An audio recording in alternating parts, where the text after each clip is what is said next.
All right, thank you for staying with Daybreak. The conversation on protests, what's next, is continuing here. And let me introduce my guest one more time. Samuel Mesaki is here as the National Youth Leader. Asante sana for making time. Muthiora Kariara is here, former presidential running mate.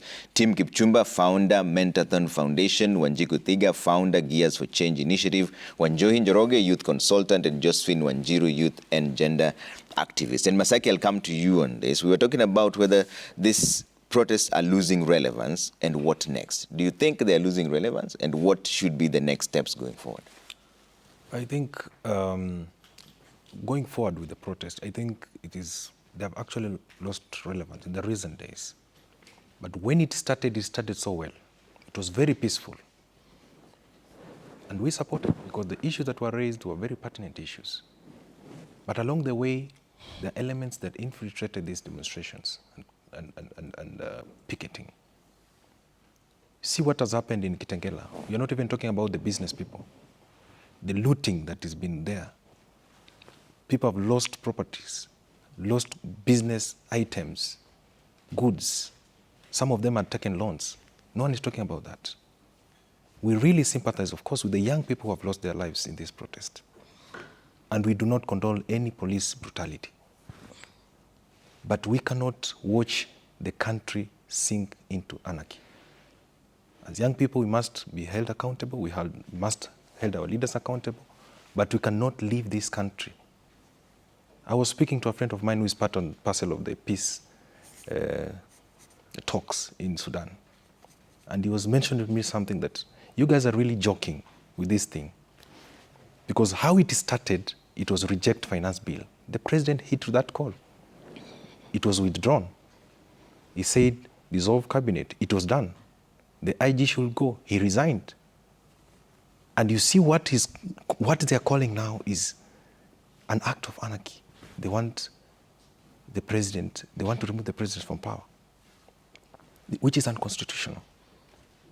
We need to have moderate and modest way on how we can be able to engage the conversation with the government going forward. The government would need to build a government of national unity, and which is composed of the issues that have been raised and composed of young people going forward. If we don't let that, because we have seen that people have taken advantage of this protest, and it has now become what we would not expect. South Sudan has taken more than 3, 4, 5 decades to be back, and still they are not there because of the issues that are there. We can joke with this thing, and now it will culminate into something else. So I propose, going forward, let's engage the government. Let's have the multi-sectoral committee that the government stated, and let's raise the issues there and demands. Okay. That this is what we want. Okay. We need cabinet secretaries. Yeah. We need these numbers. We need this to be done. Let it be there. Okay. So that the people who want to take advantage of the protest cannot get away. Okay. Cannot get a loophole into it. So we need actionable points. Let me bring in Wanjohi on this. Wanjohi, are we playing with a ticking time bomb here? And what next? What are the next steps going forward? Trevor, first and foremost, the police and security forces exist to provide security. When they say that they cannot adequately provide security because they don't know who the leader of this movement is, it speaks to their incompetence. Most of the young people are armed with a phone and a flag and maybe a placard. Even criminals have a right because they are human beings. They are innocent until proven guilty. So arrest the person who has been found to be destroying property. I will give you an example. Naivas supermarket and Quickmart supermarket were vandalized for 3 hours. Never mind that Kamukunji police station is a stone throw away from where this was happening. Business people were calling the police, and the police did not respond. A whole building was torched. Right now, a young man is arrested buying a flag and a whistle to demonstrate. But the police cannot come and protect businesses that they claim to care about. You get what I'm saying? We are talking about dialogue. But I want to tell you, before I dialogue with you, Trevor, there has to be something. There has to be an element of trust. We lost Rex on the 20th of June. Today is 19th, nearly a month later. That one life should have been the last life we lost. It should not have even been lost. But after losing Rex, the president and his deputy, who promised Kenyans that our mothers, that we've seen mothers and grandmothers losing their minds, moving from one mortuary to another. Then you tell us to come and dialogue with the people who do not value our lives, who are willing to eliminate anybody to stay in power. Allow me to take you back. We're saying that young people are saying Ruto must go. But allow me to take you back to how this thing started. And you will see it is actually the president telling us he's unable to deliver on the promises he made to Kenyans. He's unable to deliver on the mandate bestowed to him by Kenyans. One, he swore that extrajudicial killings would be a thing of the past. He swore, and he used the Bible to promise Kenyans that he would not overburden us with taxation. After the finance bill, first, the taxes started, last year they introduced the finance bill 2023, which later became an act when it was passed. And Kenyans said, we are now feeling the effects of the COVID-19, and we've just come from elections. Please, let us not introduce new taxes now. Did they listen? No. What followed? Opulence. They bought helicopters. The political class was living. They were living on the highway. When the rest of us, life was unbearable. We're talking about businesses, but how many businesses closed down? How many people lost their jobs because businesses could not sustain them? Are we talking about the cost of doing business? Are we talking about the cost of borrowing money? The interest rates right now, you get? Okay. So, why are we forming a task force as though we do not know the issues that are facing us? But before we even get to the table, the president has failed, and he continues to fail over and over again, and he's punishing us. He's killing us as a result of his failure. Okay. We would love to dialogue with him, but not when he's killing us. Okay. So, team, if dialogue is not the way, then what is? Just to say honestly, anyone that would have been a president in this moment would have had the same problems that the president is currently facing. You will have your right. Let him finish. We from 1986, it was predicted that we would have about 6 million young people that are unemployed. If we didn't do two things, if we didn't formalize SMEs, and if we didn't invest in agriculture. For some reason, for the last 3 decades, we never just got around to doing exactly that. So we are buying in investment in agriculture. We are also buying in formalizing and supporting small and medium enterprises. A good government helps because it facilitates commerce, facilitates every human being as it were, every Kenyan as it were, to achieve their aspiration. That's the role of government. In the end, government can only give you health, should give you security and law and order. But in the end, it's up to every Kenyan to do something with their lives in a way that allows them to achieve their aspirations, but also, hopefully, the aspirations of other people. Today, the median age of the country is 18. So it's clear the future is young. There are more young Kenyans today than there are more, 18-year-old. And it's part of the reason why we began Mentoring. We participated interviewing young people that participated in 2007 general election violence, interviewing young people that were in Kibera, that were in Eldoret, that were in Kisumu, anyone that participated in violence, and those young people that did not participate in violence. Asking ourselves, what is it that made these young people move from crossing this threshold of being non-violent to being violent? And we found an array of factors 91 that could predict the likelihood of a young person becoming violent by 91%. But one factor stood out. It could predict the likelihood of a young person becoming violent by 49%. And that factor, in psychology, they call it self-efficacy, which is the link between someone's effort and what they want in life. If someone believes that their own effort can get them what they want in life, they were 49% less likely to be violent. Really, more loosely connected is self-belief or hopelessness. So I think it's clear that the biggest challenge of the last decade, and I'm telling you this, having devoted the last 10 years of my life to it. I've written 2 books for high school students. We've mentored a little over 60,000 high school students. This year, I just came from Elgeyo, Baringo, Marsabit, mentoring from 4 students. Our target was to potentially reach 20 to 25,000 high school students, because they are the median age of the country. We are not listening to them and talking to them. They are the majority. We need to be having conversations with them. And I think the cry of this decade is the cry of opportunity. I never got employed when I finished college. My first job was to begin a company. We began QuestWorks. And we began initially with 4 employees and 8 employees, and then we grew to 50, we grew to 100. I think at our peak, we were employing 200 employees directly. Now it's a little less. And we've worked in Kenya, we've worked in the region. I think really, we need to start going to the fundamentals, irrespective of what cabinet comes today. The challenges remain the same. We have to spend $1 trillion Kenya shillings more this year, probably more, 1.5 trillion more than we have. We raise 3 trillion, less than 3 trillion. We spend more than 4 trillion because just debt alone is 2 trillion. Government salaries and wages and pension is 1.6 trillion at least. Counties alone is 0.4 trillion. There's just no way, there's no magic about it. So of course, there is possibility to potentially make leaner public service to be leaner. And I think we don't have a choice on that. We do need to make public service leaner so that, I think that should be part of the action point. How can we make public service leaner?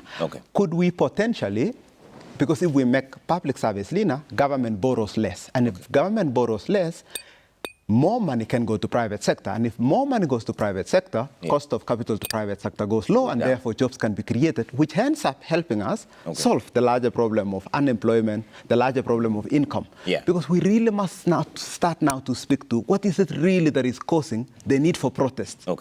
It's not, it's jobs, it's cost of living. And what is causing all that? We should speak to the fundamentals as it were. Let me bring in Mudiora on this. So Mudiora, what next? This is a question we keep asking, because if the country goes left, we all lose out, okay? So what next? What can we do now where we are?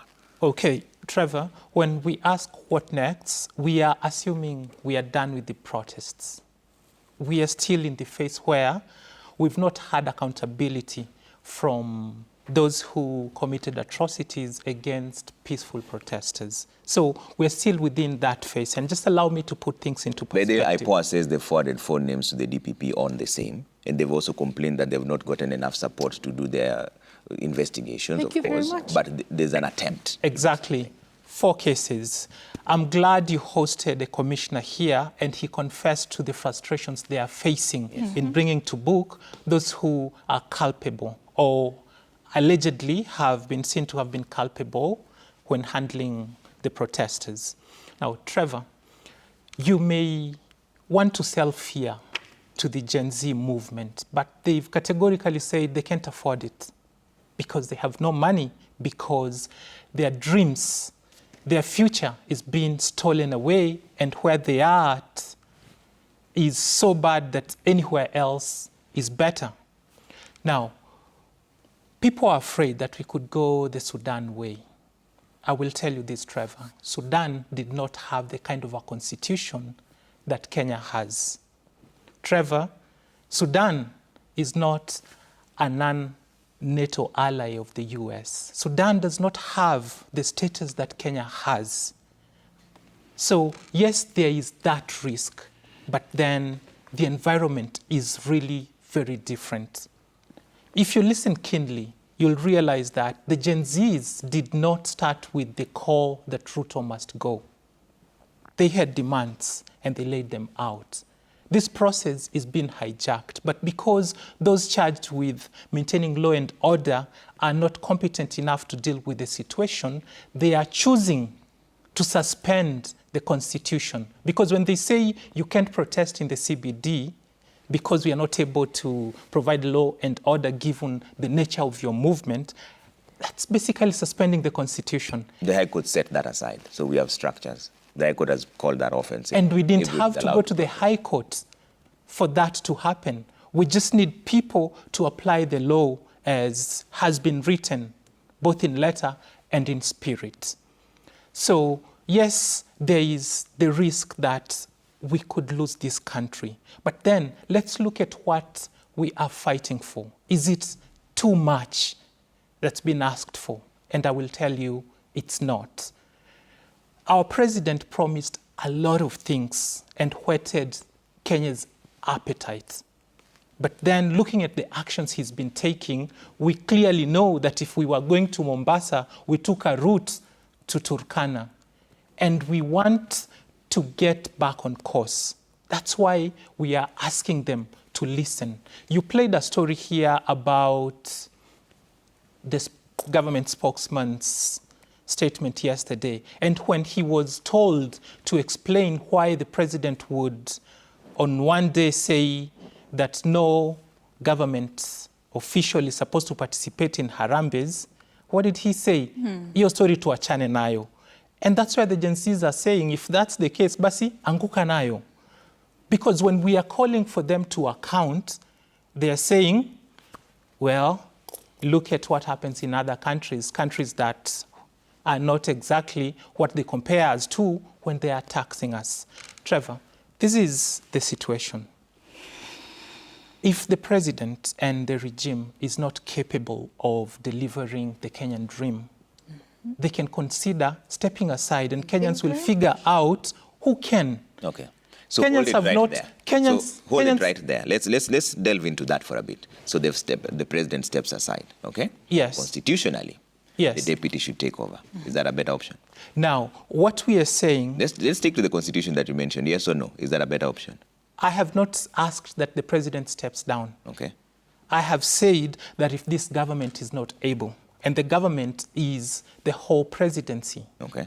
So But- that's the president, the deputy. Okay. We've seen it in France. So then in the we saw it in the Constitution- UK. Let's stick with Kenya. In the constitution, if the presidency, which you've mentioned, the president and the deputy president steps aside, then we're talking about the speaker of the National Assembly, Moses Wetangula, to Yes. take over for 60 days Yes. and then call for an election. Yes. Do we have an IBC?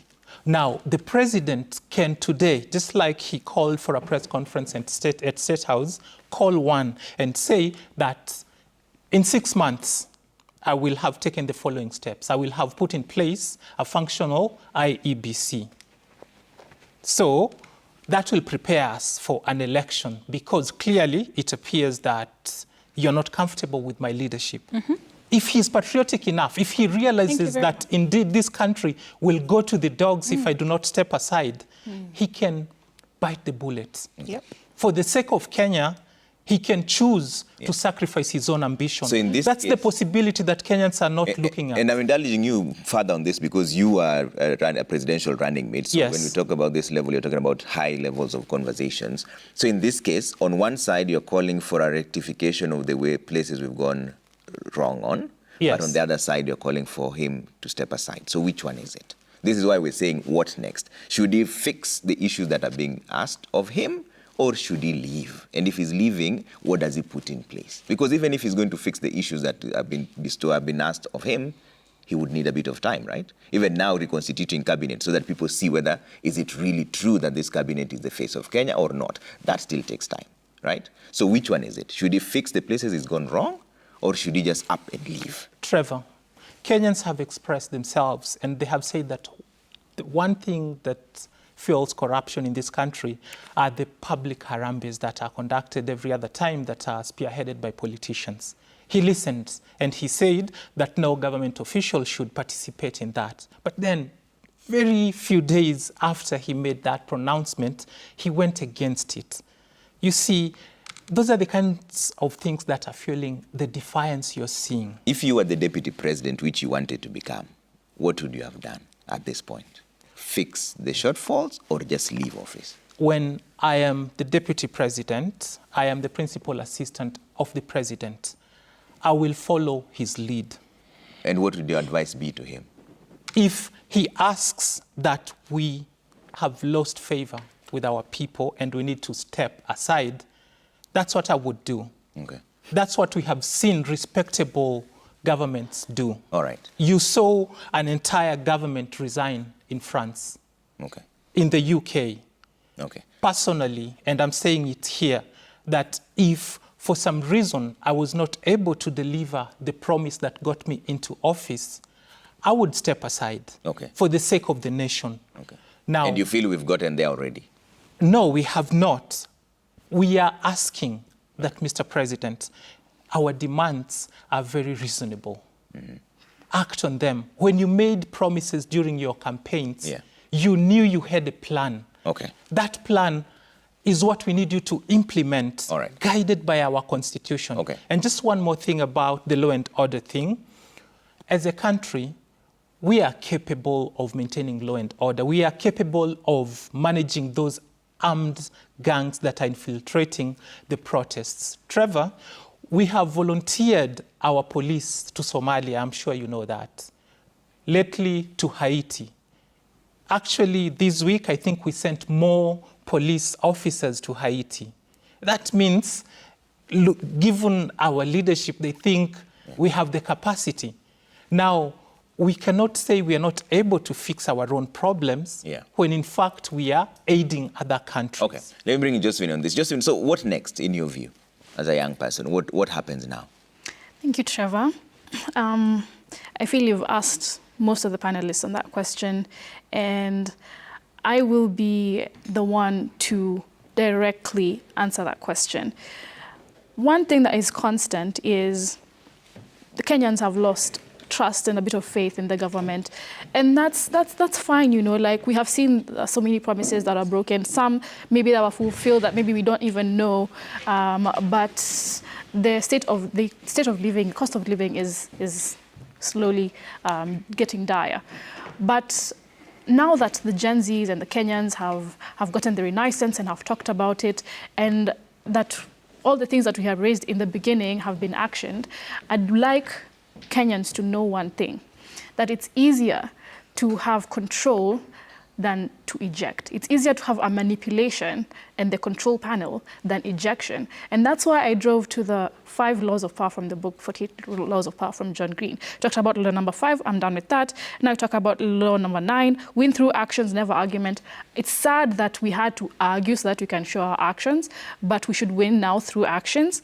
Number 29, plan all the way to the end. Number 38, master the art of timing. And number 48, preach the need for change, but never reform too much at once. I'll stick with number 38 right now and number 45, not 48.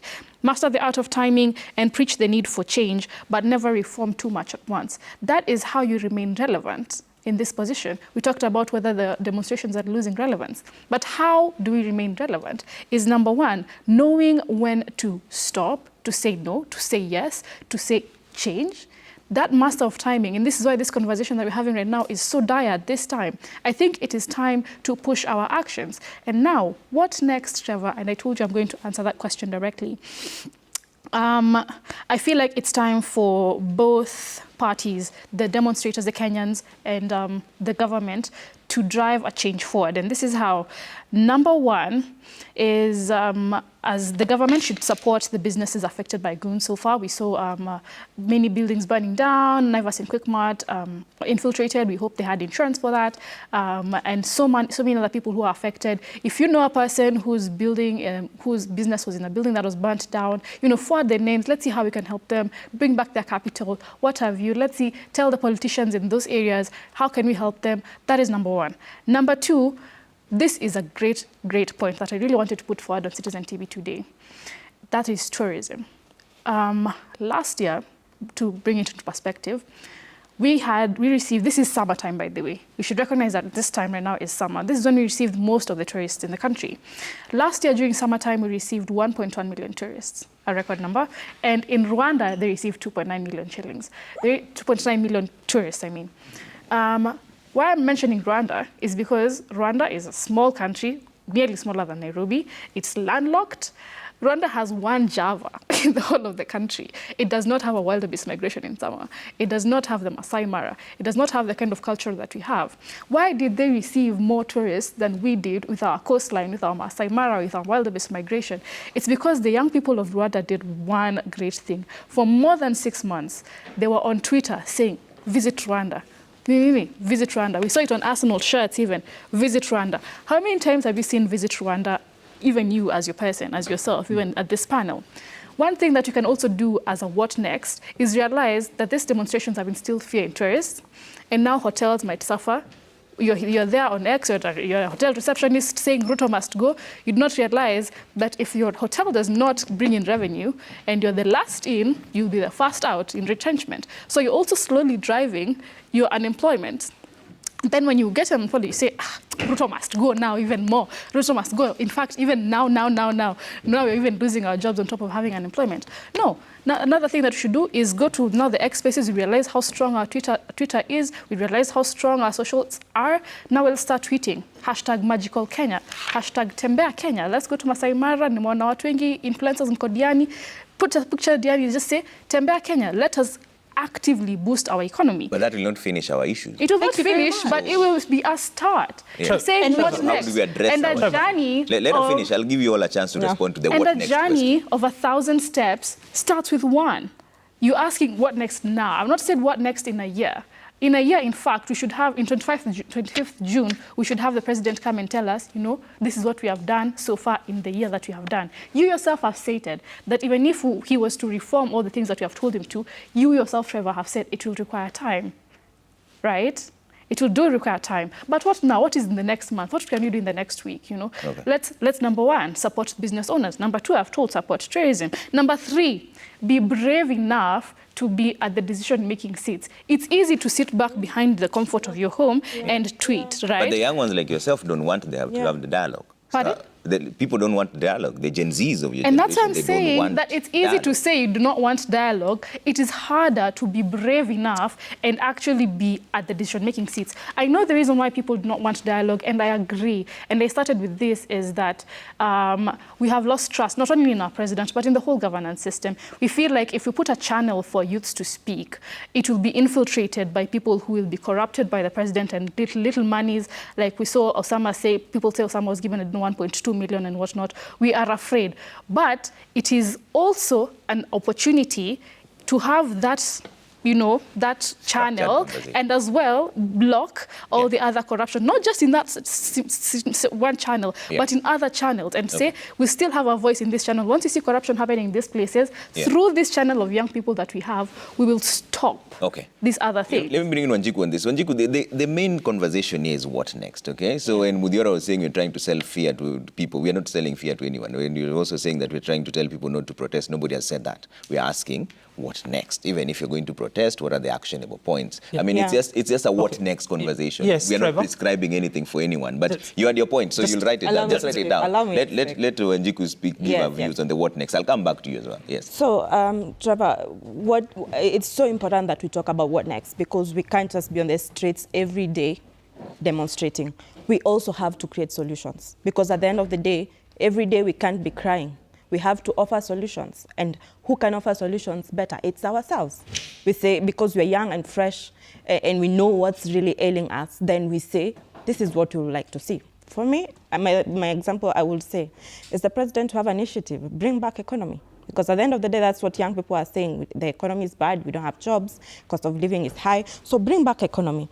And also deal, and especially because also his campaign was largely on the backbone of Hustler movement. It was an economic conversation. So he can continue lodging on the economic conversation, because when he was campaigning, economy was bad. So can he have that bring back economy model or initiative so that he's able to really address the concerns of young people?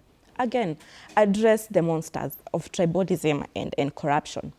This is also to say, okay, for example, we hope that he will deal with tribalism when he appoints a new fresh cabinet.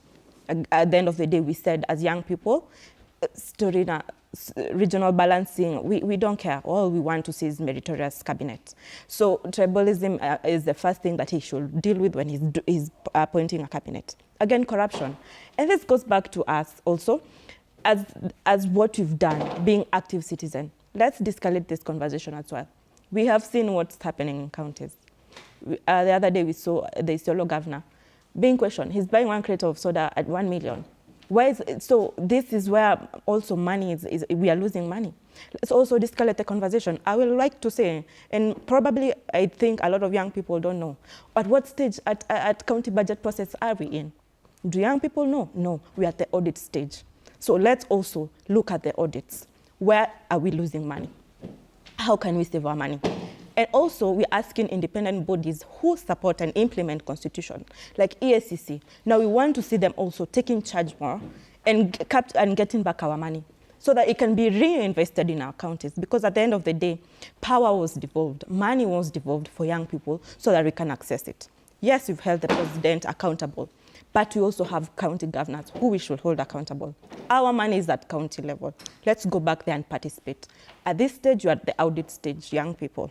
So go and look at where our money is getting lost. After the audit stage, it's going to the formulation stage. By 15th September, we should be having public participation.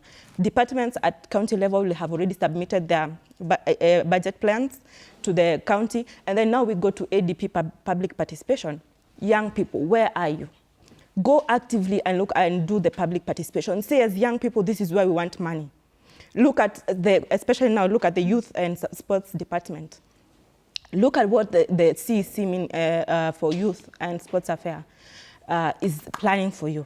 Look at what the chief officer has submitted. I would like to say I was shortlisted for chief officer youth in Kiambu County. So I know already what that person is supposed to do. So that person is supposed to draft the budget. So young people should go and look at those budgets. Because if we are reviving the economy, if you want our country to get better, then it's not just a one-man's job. The president is just a lead, but it has to take each and every one of us to participate in building Kenya. And it's not an easy job, it's not. But Trevor, it's funny that every Sunday we go to church and nobody pays us. But when we ask people to go for public participation, young people are asking for money. Why? Okay. And it's us to build our country. At the end of the day, we can't always cry and say that this is not happening, but you're not holding people accountable. All right. Where the issue is at corruption. Okay. The president has already dealt with the wage bill and the spending. He's cut back. So let's go at county level. We have to observe where also the issues are at. Okay. And also to see that we've only just seen 23 counties participating in the protest. What are our other counties saying?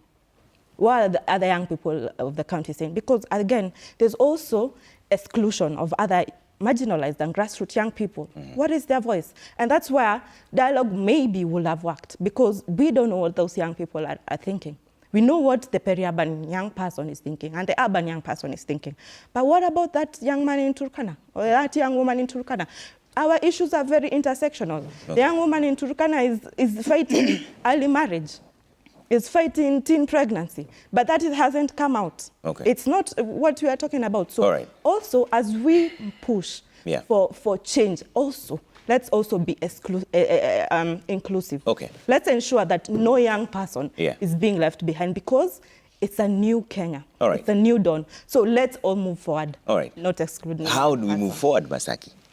I think, Trevor, I subscribe myself to radical politics, but not violence. Okay. If we have to move forward as a country, next is to have a discussion, because the issue that we're talking about here are not the same issues that are the same in Busia, in Lamu, in Kwale. Those are two different issues. So we need to have a national discussion and have a time frame, because the issues has been, how soon can this be implemented? Many young people have been asking, we are going to have this discussion, yes, but how soon can this be implemented? Let's have a time frame that we need within a span of 6 months or 3 months. We have these deliverables from the government so that we are able to deal with this menace for once. Because if we continue to let this protest go on, people continue to lose in business. People have taken loan to do business. They're going to lose money. So let's have a national discussion. Let's have a government of national unity that is inclusive and has composed of all the areas that the young people want. But the Gen Zs don't want the dialogue, Masaki. That's what I'm saying. Yeah. The final call is to have a national discussion. Okay. Because that is the final call. Because even if we continue, even if today we say now the president is going, then who is going to leave the country to? Are we going to plunge the country into turmoil because we want the president to go? We still have the same problem. Let's have a time frame on how we're going to deal with these problems and have these conditions placed on the table of government. Yeah. That we want these deliverables. You have agreed, yes, we don't want the office of the First Lady, the Second Lady. We don't want to have a big cabinet. Let's reduce the cabinet. Let's have that discussion and have a time frame. Because if we continue to agitate and we don't bring solutions to these problems, then we are still going back to the same issues that were there. Yeah. And will not be solving the problem. But who will you have this conversation with? Because the president proposed 150 people, 50 of them were supposed to be young, 100 from multi-sectoral forums. In fact, the discussion was supposed to end tomorrow. It has not even started. Nobody knows where, how, which mode, who's there, who's been selected, who's not.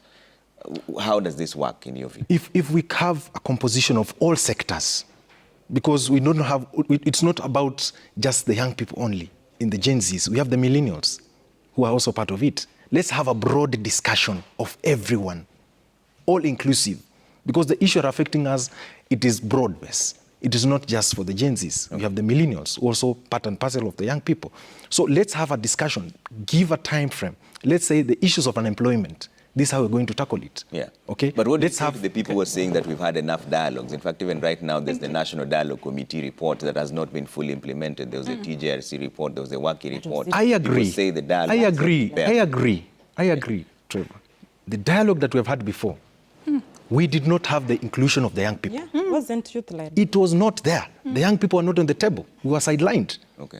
Now these discussions, the center of this discussion is the young people. Okay. How do you reduce unemployment? How do we fund the education system properly? Okay? How are we going to support the SMEs? So the discussion that we've had there before and the discussions that were there and the reports that were there did not factor the youth voice. Okay. Now we want the young people to be at the center. When you're talking about the cabinet, we are reducing it. How many are going to be young people? Okay. What is the caliber of young people that we're going to have there? So that it is broad-based. Okay.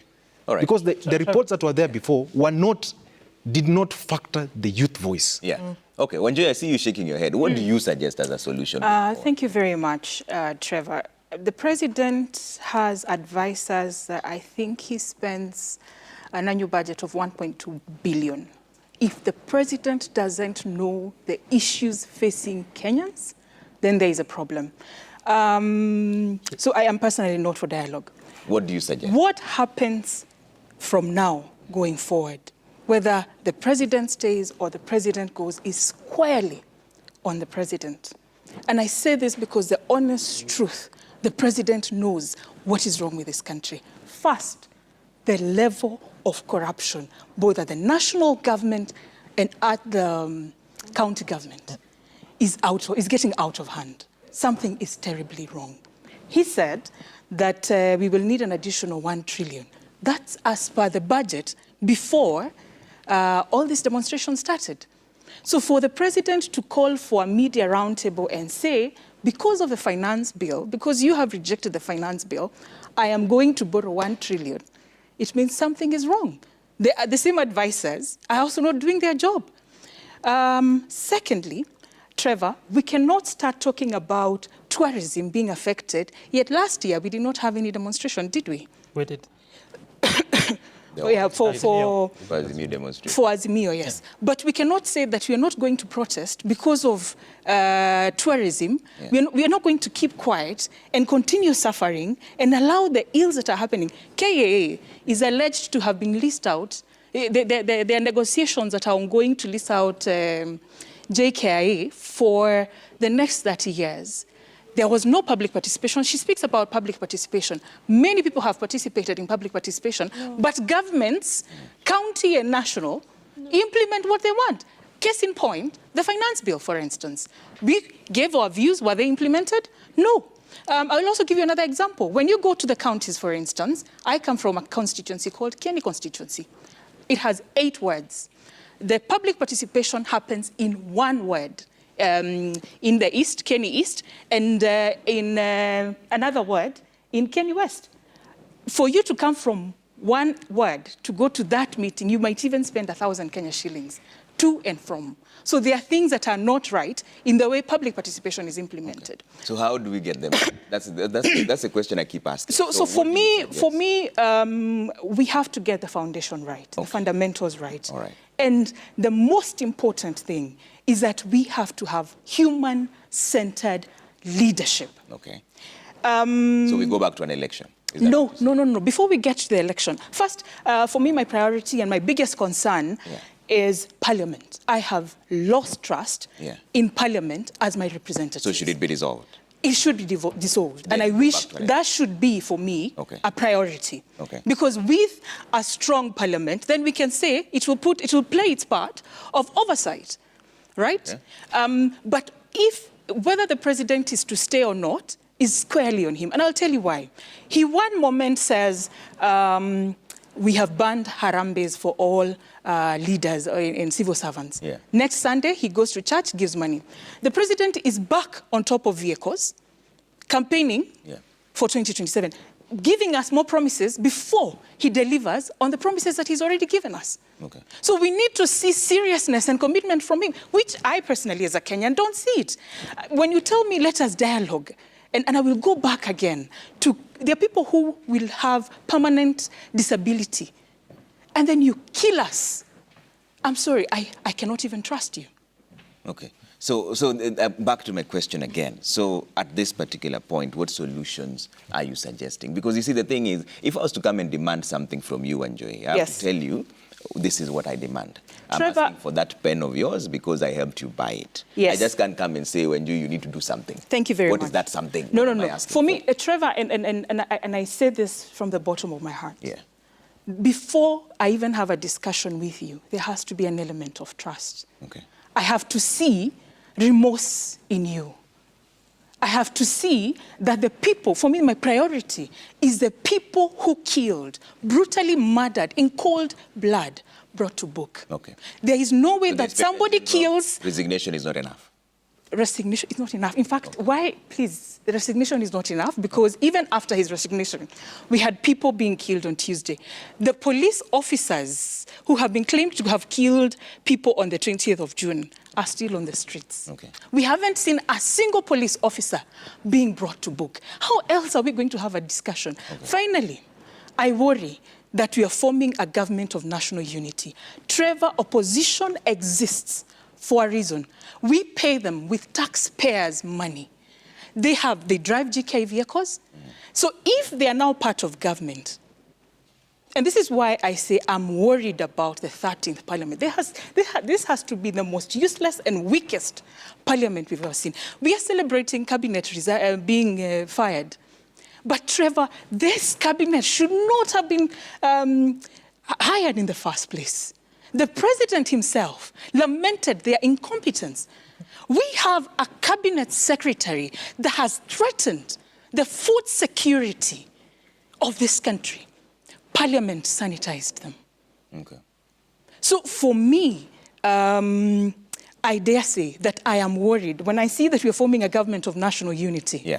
I am disappointed in Baba. I am disappointed in the opposition because they need to remain. Opposition exists for a reason.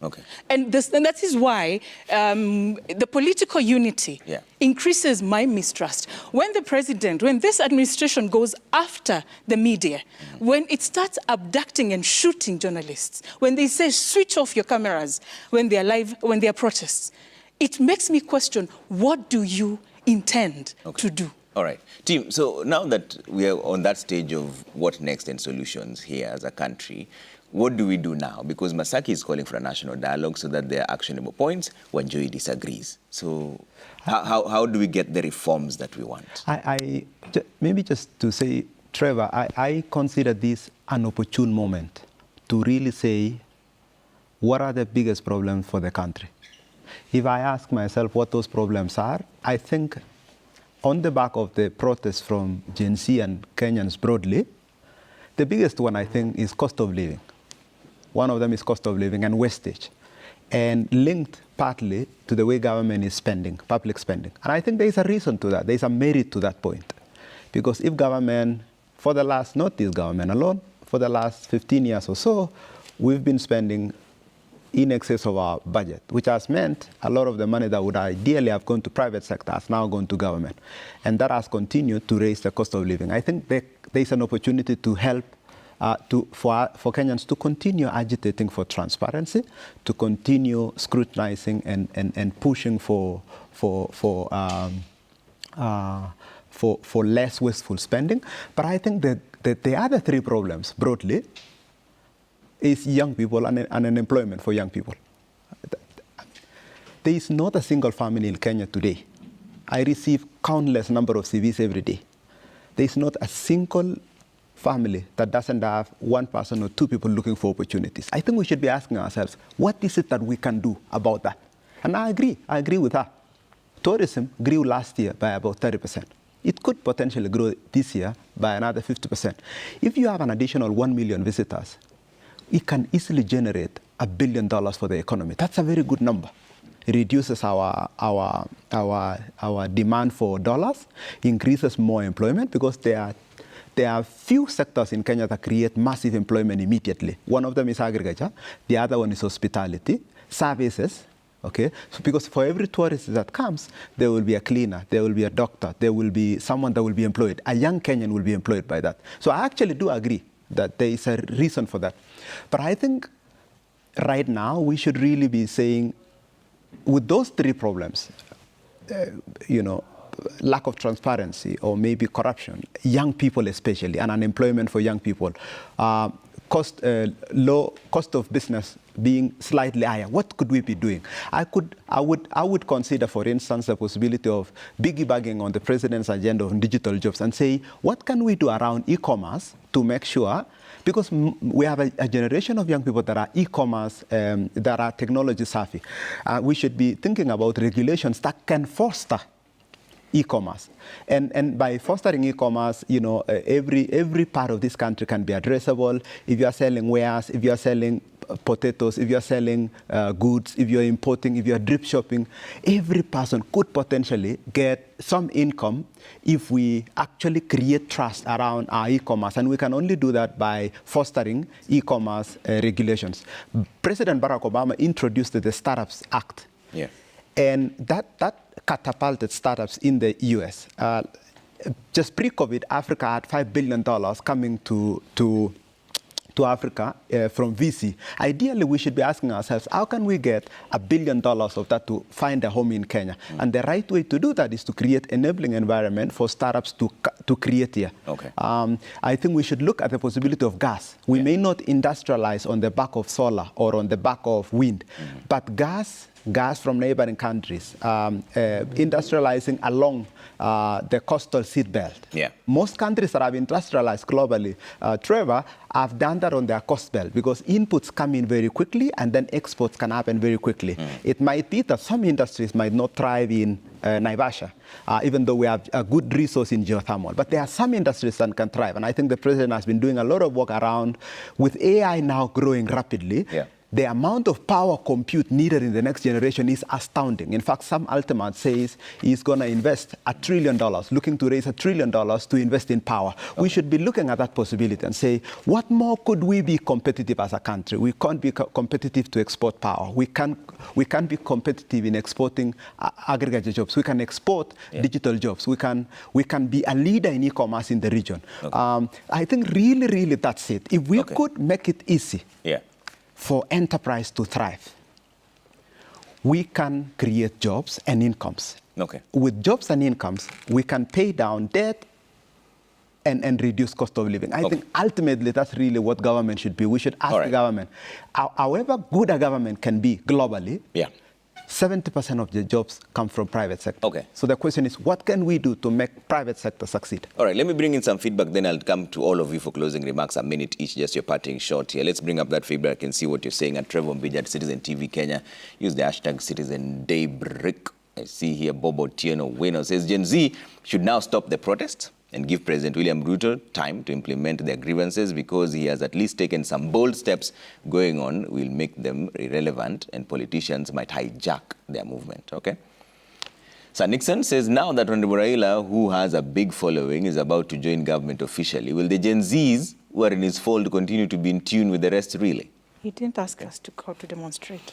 Remy says, as Kenyans, we should all be mindful of the adverse impacts of the demonstrations, closure of public spaces and various facilities, particularly on the right of the affected people to their socio-economic rights, notably the most vulnerable. Okay? Evans says, as a young person, I urge the president to listen to our plights as youth. President William Ruto should also ensure that youths are well represented in his government. Okay? You say it's a lie, Tim Kipchumba. Anyone who would have become the president and listens to the demands of the people and fulfill the promises made during campaign, things would have been different. The lies over lies has become too much. Okay. Peter says, let Gen Zs go slow. Their demands are too much. Some of their demands have been affected by the executive. We can't continue like this as a country. Okay. All right, Mudiora, closing remarks now. Okay, Trevor. Yeah. First and foremost, I've been listening to what Kenyans have been saying. And the Gen Z movement is basically saying this. We want good governance and accountability. If the president was listening, he should have known that they are not asking for a government of national unity. But that's what he's offering right now. Those who have given their energy, their blood, their sweat, their tears, their lives, the property lost, they did not do this so that ODM can be co-opted in government. The last time that happened, we saw unprecedented levels of corruption. The elephant in the room in Kenya is corruption. That's what this movement is trying to ask the president to address. Because once we deal with corruption decisively, then we can start to create the jobs that young Kenyans need. But as long as the attitude is what it has been, we are not making progress. Trevor, this is where we lost it. Our president knows that he needed to listen to people. He went around the country. He made different charters with different stakeholders. He put that into a manifesto. Do you know how much counsel you can get with 1.2 billion? That's what our president has. We may sit here and purport to be advising him, but then this cannot rival the kind of counsel he gets. The AG, before he was sacked, came out and told us that the president does not seek his counsel. Yet, that is a cost that Kenyans bear every other time. We just need him to remember that absolute power corrupts. Okay. I mean, power corrupts, but absolute power corrupts absolutely. Okay. When he was elected, the first thing he did was he went and captured parliament by getting people to cross the aisle. And then shortly after, we saw corruption cases being dropped, meaning there was also capture of the judiciary. When you have absolute power, there are things that will be hidden to you from the people you are leading. That's what has happened for him. Let him allow for institutions to carry out their mandates without interference. Let him listen and act. Okay, we have just a minute to close. We are really pressed for time. Just win. Closing remarks. Just a minute each. My closing remarks will be this, Trevor. I'm in the finance world, and there are two large, but they're not the only branches, but two large branches in finance. That is accounts and finance. In accounts, we talk about finance of the past. And in finance, you talk about finance of the future. When in accounts, you require people like Wanjuki here, who has a strong voice to say, where are the numbers, where are the papers? The numbers are not tallying. And that is what we are seeing a lot with the Gen Z protests, because they demand accountability. But right now, at this moment, what we require is a finance-driven mindset. Because the reason people don't go into finance so much is because it involves a lot of speculation and risk. But in speculation and risk is how we will get numbers to give to the accountability people to tell them, this is what we try to do. We invested in this stock, we tried the discussion way, and then we go back to the account people and tell them the discussion did not work. You know, what next? And I'll close it with this. I'll close it with the story of Wangari Maathai.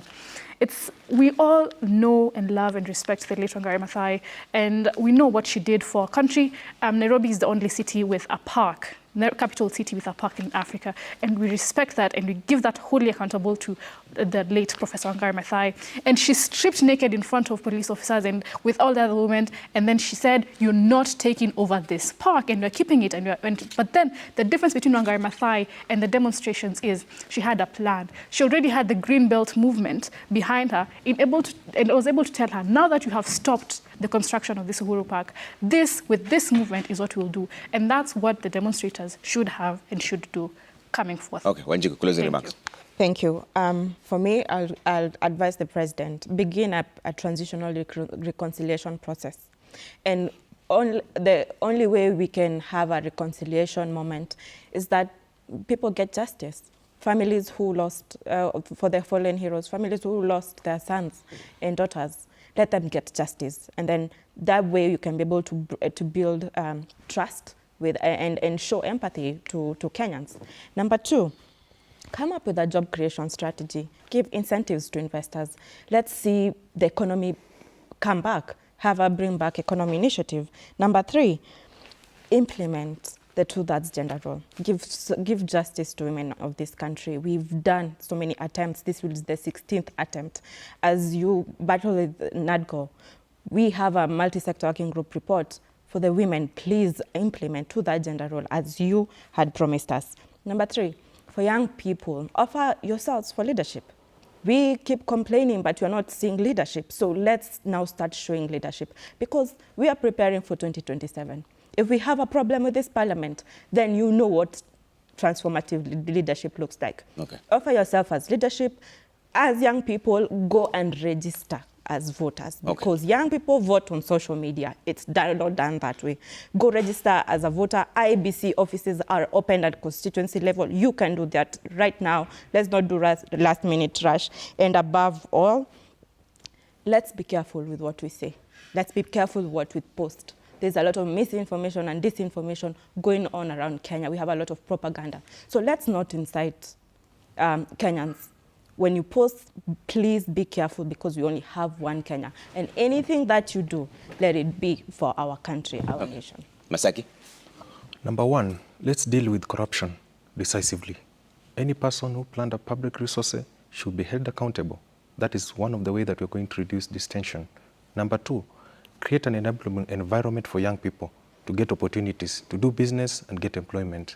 Number three, let's have a people-driven agenda, especially the young people. We are at a prime moment for us. We have been brought to the table now. Let's have this discussion and let our agenda be heard. Okay. Thank you. Wanjiku? Mr. President, you have an opportunity to be the president that ushers Kenya into the next level of growth and lays that foundation. Please prioritize your people. Debt repayment is not more important than your people. You can restructure, you can push for the debt restructuring. Zambia was able to do it after defaulting. Kenya can also do it. Secondly, deal with police brutality. Let the police officers who committed cold-blood murder be brought to book. Let those politicians who hired the goons be prosecuted. And finally, to the young people, a luta continua.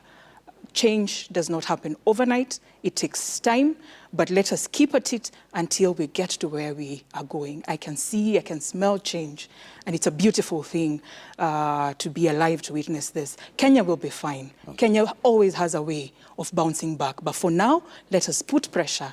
Let's continue creasing. Let pressure continue creasing until the very end. All right. Thank you very much. Our economy is $120 billion today. If I were the president, I would ask myself, how can we grow that tenfold? If we grow our economy tenfold and make sure that there is no corruption, I think there will be enough jobs for the many young people, because the greatest opportunity in the next decade is that one of connecting young people to opportunity. Okay. Thank you so much for making time this morning. Samuel Masaki, National Youth Leader, Muthiora Karriara, former presidential running mate, Tim Kipchumba, founder, Mentorthon Foundation, Wanjiku Thiga, founder, Gears for Change Initiative, Wanjoy Njoroge, youth consultant, and Josephine Wanjiru, youth and gender advocate. Thank you all for making time this morning. We'll continue to have these conversations, and thank you all for sending in all the feedback that you did. Coming up next is Level Up. Yes? Yeah, with Bensu. He's already here on the decks. See you in just a bit. Have a fantastic weekend ahead, guys. Bye for now.